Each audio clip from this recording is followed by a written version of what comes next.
ఎప్పుడైనా అలా జరిగిందా? లేవగానే ఏం చేసే ఇంట్రెస్ట్ లేక ఒక దగ్గర అలా కూర్చుని ఉండిపోయి, నో ఎనర్జీ, నో మోటివేషన్, మనసంతా చాలా హెవీగా ఫీల్ అవుతూ, ఎన్ని నెంబర్ ఆఫ్ థాట్స్ మైండ్లో రన్ అవుతుంటే, రీల్ని స్క్రోల్ చేస్తూ టైం అలా పాస్ చేస్తూ ఉంటే, ఏ పని చేయక ఏది చేద్దామన్నా ఇంట్రెస్ట్ రాక, ఏమి చేయకపోయినా కానీ టైర్డ్ అయిపోతూ ఉంటూ, at the end of the day ప్రొడక్టివ్గా ఏమి చేయలేకపోయానే అని చెప్పేసి నీకు నువ్వు ఐఎమ్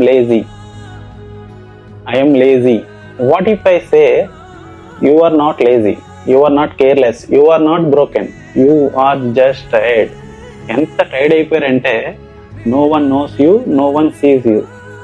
ఎంత టైర్డ్ అయిపోయారంటే దాన్ని మీరు అవతల వాళ్ళకి ఎక్స్ప్లెయిన్ చేయలేరు. Why do you feel this? Let me tell you one thing, when you are tired in this situation, అన్ని tiredness are not same. Physically strain అయిపోవడం వల్ల మాత్రమే కాదు, కొన్నిసార్లు ఎమోషనల్గా నీ సోల్ అలిసిపోతే కూడా యు ఆర్ వెరీ టైర్డ్. ఒకవేళ ఏదైనా పని చేయడానికి నీకు మోటివేషన్ రావట్లేదంటే it's not because you are lazy, it's because emotionally నువ్వు చాలా థింగ్స్ని, చెప్పలేనన్ని థింగ్స్ని, ప్రెజర్ని హోల్డ్ చేయడం వల్ల నీకు ఏ పని చేయబుద్ధి అవ్వట్లేదు. నువ్వు చాలా అలిసిపోతావు.